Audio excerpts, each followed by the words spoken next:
आखिर क्यों हर अमावस्या की रात को नगर के सबसे अमीर साहूकार की हवेली से रोने की आवाजें आती थी? और जो भी उस हवेली का रहस्य जानने की कोशिश करता, वो अगले दिन गूंगा क्यों हो जाता था? एक गरीब चरवाहे ने अपनी जान पर खेलकर खोला एक ऐसा राज जिसे जानकर आपके रोंगटे खड़े हो जाएंगे। क्या वह उस मायावी तांत्रिक के जाल से बच पाया? आइए जानते हैं इस कहानी में। प्राचीन काल की बात है। विंध्याचल के घने जंगलों के समीप सुंदरनगर नाम का एक वैभवशाली नगर बसा हुआ था। नगर जितना सुंदर था, उसकी एक हवेली उतनी ही रहस्यमयी और डरावनी थी।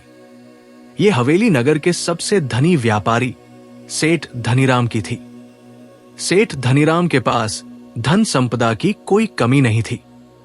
उसके खलिहान अनाज से भरे रहते थे और तिजोरियां स्वर्ण मुद्राओं से। किंतु नियति का खेल देखिए, अपार धन होने के बावजूद सेठ के जीवन में शांति का एक पल भी नहीं था।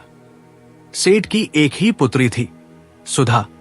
सुधा का सौंदर्य ऐसा था मानो विधाता ने उसे बड़ी फुर्सत में गढ़ा हो। उसकी आंखें मृग जैसी चंचल और स्वभाव पुष्प जैसा कोमल था। परंतु सुधा के भाग्य में सुख नहीं लिखा था। वो एक अज्ञात बीमारी से ग्रसित थी।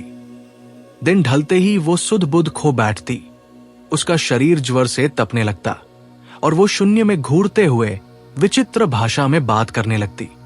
नगर के लोगों का मानना था कि सेठ ने अपनी संपत्ति बढ़ाने के लिए किसी अदृश्य शक्ति से सौदा किया है और उसी का परिणाम उसकी बेटी भुगत रही है। इसी नगर के बाहरी छोर पर नदी के किनारे एक अनाथ युवक रहता था, जिसका नाम था भोला। भोला पेशे से चरवाहा था। उसके पास न रहने को पक्का मकान था, न पहनने को रेशमी वस्त्र।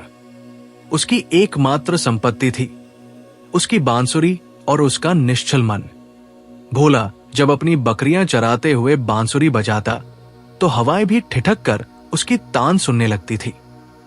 उसकी बांसुरी में वो जादू था जो उदास से उदास चेहरे पर भी मुस्कान बिखेर देता था। हवेली की ऊंची दीवारों के पीछे कैद सुधा अक्सर अपनी खिड़की पर बैठकर भोला की बांसुरी सुना करती थी। वो संगीत ही था जो उसके पीड़ित मन को शीतलता प्रदान करता था। बिना एक शब्द बोले, बिना एक दूसरे को देखे, उन दोनों के बीच आत्मा का एक अटूट बंधन बन गया था। भोला को भी आभास हो गया था कि उस ऊंची हवेली की खिड़की के पीछे कोई है जो उसकी धुन का इंतजार करता है। समय बीतता गया। एक बार अमावस्या की घनी काली रात थी। आकाश में तारे भी बादलों की ओट में छिपे हुए थे। भोला अपनी एक खोई हुई बकरी को ढूंढते हुए सेठ धनीराम की हवेली के पिछले हिस्से में जा पहुंचा। वहां श्मशान जैसी नीरवता थी। अचानक उसे किसी के सिसकने की आवाज सुनाई दी। कुतूहलवश भोला ने दीवार की एक दरार से भीतर झांका। जो दृश्य उसने देखा, उससे उसके पैरों तले जमीन खिसक गई। हवेली के पिछले आंगन में एक विशाल यज्ञ चल रहा था। आग की लपटें नीले रंग की थी। वहां एक अघोरी तांत्रिक बैठा था जिसका नाम भैरवनाथ था। उसका शरीर विशालकाय था, रंग कोयले जैसा काला और आंखें अंगारों की तरह धधक रही थी। सेठ धनीराम उस तांत्रिक के पैरों में पड़ा गिड़गिड़ा रहा था और पास ही सुधा बेहोश पड़ी थी। तांत्रिक की आवाज किसी टूटे हुए पहाड़ के गिरने जैसी भारी थी। वो गरज रहा था, धनीराम, याद कर वो दिन जब तू मेरे पास खाली हाथ आया था। मैंने तुझे कुबेर जितना धन दिया, लेकिन बदले में तूने वचन दिया था कि अपनी पहली संतान मुझे सौंप देगा। आज वो रात आ गई है। ये कन्या मेरी है। सेठ रोते हुए बोला, महाराज, मेरा सर्वस्व ले लो, मेरी सारी संपत्ति ले लो, पर मेरी बेटी को छोड़ दो। मैं पिता हूं, मैं ये पाप कैसे कर सकता हूं?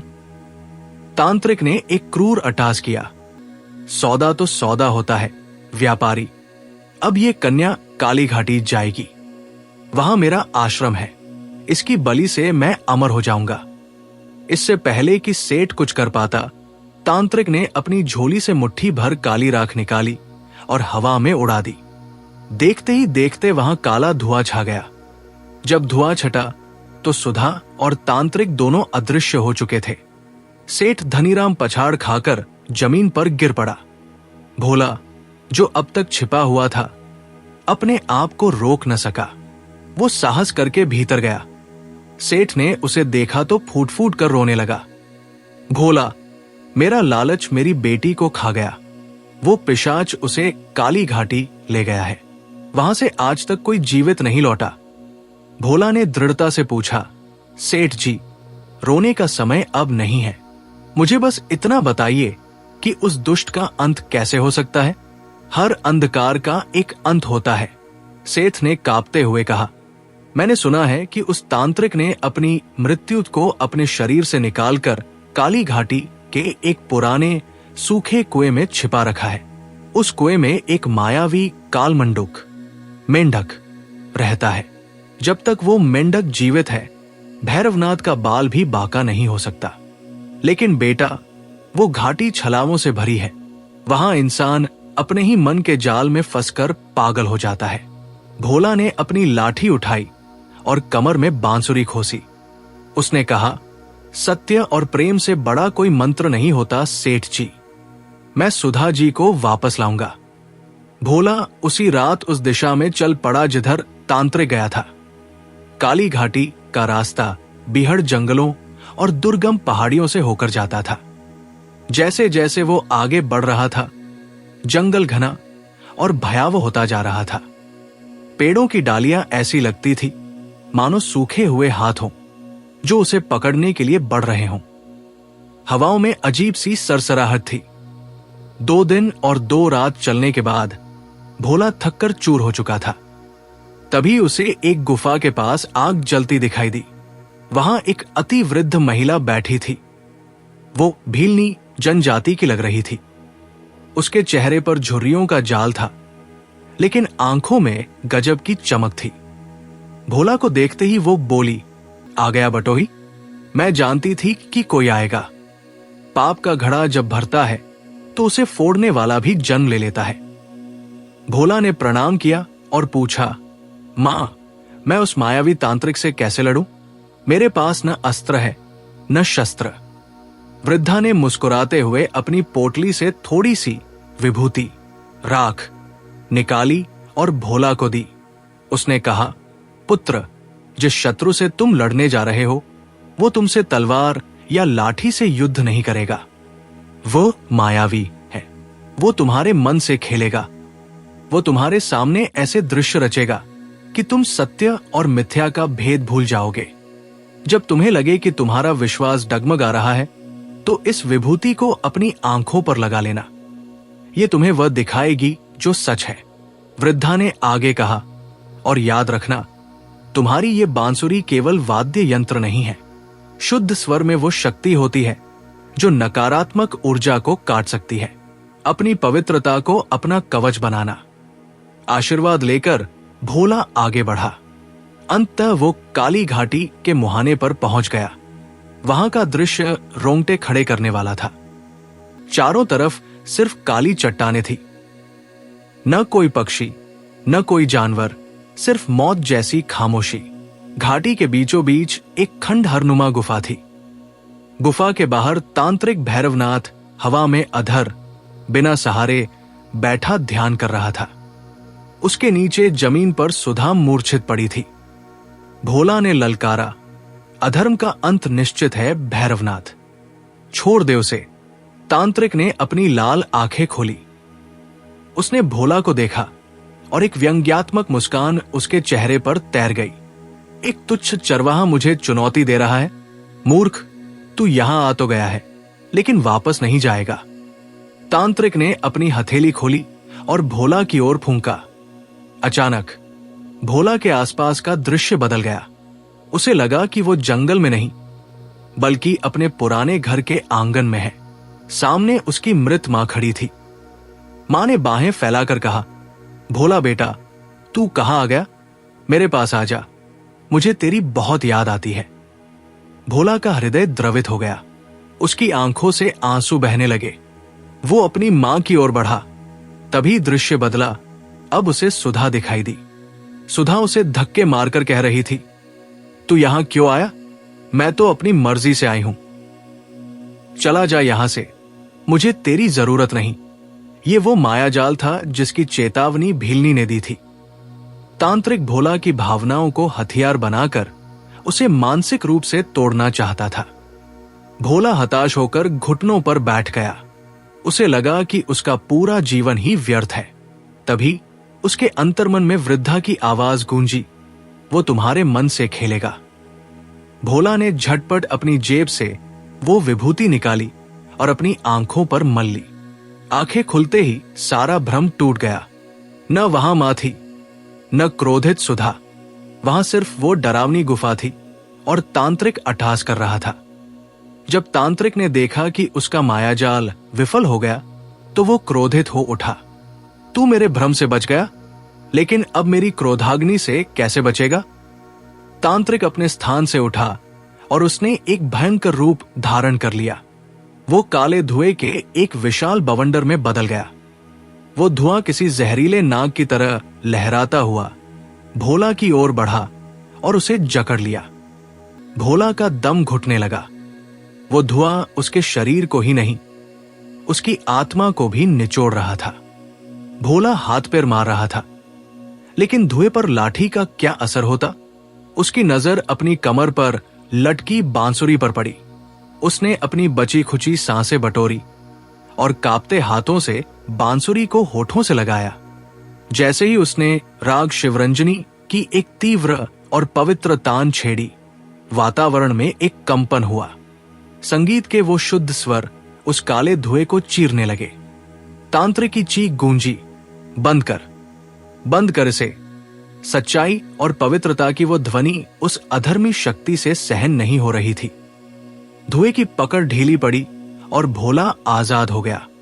भोला समझ गया कि यही सही मौका है। वो जानता था कि तांत्रिक को यहां मारने का कोई लाभ नहीं, उसकी जान कहीं और है। भोला गुफा के पीछे की ओर दौड़ा, जहां वो शापित गूंजता कुआं स्थित था। वो कुआं सामान्य नहीं था। उसमें से पानी की कलकल नहीं, बल्कि हजारों आत्माओं की चीखें आ रही थी। भोला ने कुएं में झांका। नीचे गहरा अंधेरा था, लेकिन उस अंधेरे में एक लाल रंग की रोशनी चमक रही थी। वहां पानी की सतह पर एक कमल के पत्ते पर बैठा था कालमंडूक। वो मेंढक अत्यंत भयानक था। उसके 3 नेत्र थे और वो लगातार अपना आकार बदल रहा था। भोला ने पास पड़ा एक भारी और नुकीला पत्थर उठाया। उधर तांत्रिक, जो अब वापस मानव रूप में आ चुका था, भोला के इरादे समझ गया। वो लड़खड़ाता हुआ पीछे दौड़ा और चिल्लाया, नहीं मूर्ख, अगर तूने उसे मारा तो तू भी उसी के साथ भस्म हो जाएगा। रुक जा। भोला ने पीछे मुड़कर तांत्रिक को देखा। उसकी आंखों में डर नहीं, बल्कि एक संतोष था। उसने कहा, दूसरों के जीवन के लिए भस्म होना तेरे जैसे अमर होने से 1000 गुना बेहतर है। और जय भोलेनाथ का उद्घोष करते हुए भोला ने वो विशाल पत्थर पूरी शक्ति से कुएं के भीतर फेंक दिया। पत्थर सीधा कालमंडू के ऊपर गिरा। एक जोरदार धमाका हुआ, जैसे आकाश फट पड़ा हो। कुएं के भीतर से एक तीव्र प्रकाश पुंज निकला जो आसमान को चीर गया। उधर गुफा के पास खड़ा तांत्रिक भैरवनाथ तड़पने लगा। उसका शरीर वैसे ही बिखरने लगा जैसे सूखी मिट्टी की मूर्ति बिखरती है। वो चिल्लाता रहा, मेरी सदियों की तपस्या, मेरी माया, सब व्यर्थ हो गई। देखते ही देखते वो महाबली तांत्रिक राग के ढेर में बदल गया और हवा के एक झोंके के साथ बिखर गया। घाटी में छाई काली धुंध अब छंटने लगी थी। सूर्य की पहली किरण वहां पहुंची। भोला दौड़कर सुधा के पास आया। तांत्रिक के अंत के साथ ही सुधा पर किया गया वशीकरण समाप्त हो चुका था। उसने अपनी आंखें खोली और सामने अपने रक्षक भोला को पाया। दोनों की आंखों में आंसुओं के साथ मुस्कान थी।